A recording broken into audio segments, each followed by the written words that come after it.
Chers amis, chers auditeurs, nous avons tous besoin d'espoir dans notre société de plus en plus déshumanisée, où nous sentons bien que le contrôle des populations, sous couvert d'écologie ou de santé, nous isole en réalité les uns des autres et surtout ne défend pas notre bien commun. Je ne répondrai pas à la question que tout un chacun doit toutefois se poser: à qui profite le crime ? En revanche, je souhaite vous attirer votre attention sur les faux espoirs, ceux que les médias nous présentent comme des dangers pour la démocratie et la liberté, donc ceux qu'on nous présente comme l'opposition. Voilà donc que l'élection de Giorgia Meloni en Italie ravive cet espoir. Ce qui est bien légitime, puisque cette dirigeante de Fratelli d'Italia s'est exprimée sur les sujets si sulfureux de l'immigration de masse, des injustices sociales subies par la classe moyenne, etc. Bref, des réalités interdites à révéler par la bien-pensance.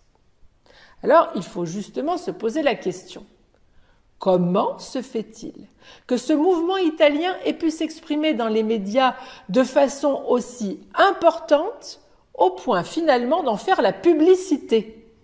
La réponse est dans tous les articles de presse que vous pouvez lire à ce sujet. Silvio Berlusconi, allié du mouvement de Giorgia Meloni, s'est voulu rassurant sur l'orientation du prochain gouvernement, promettant d'en garantir le profil européen et atlantiste, et soulignant qu'un bon rapport avec nos alliés historiques des États-Unis et des grands pays de l'Union européenne est essentiel pour l'avenir de l'Italie.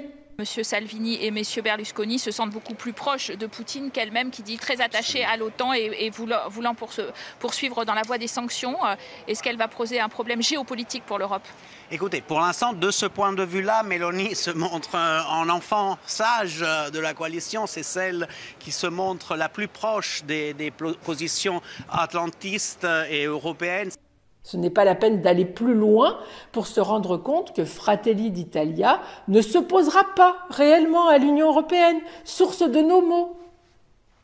D'ailleurs, le peuple italien, lui, l'a bien compris, en montrant, à travers une petite vidéo, par exemple, qui a fait le buzz sur les réseaux sociaux, sa volonté de remplacer les drapeaux européens par celui de l'Italie. En France, ne nous méprenons pas non plus, chers amis. Cherchons la vérité tout d'abord et exhortons nos députés à dégager l'imposteur qui gouverne notre pays depuis déjà bien trop longtemps. À très bientôt.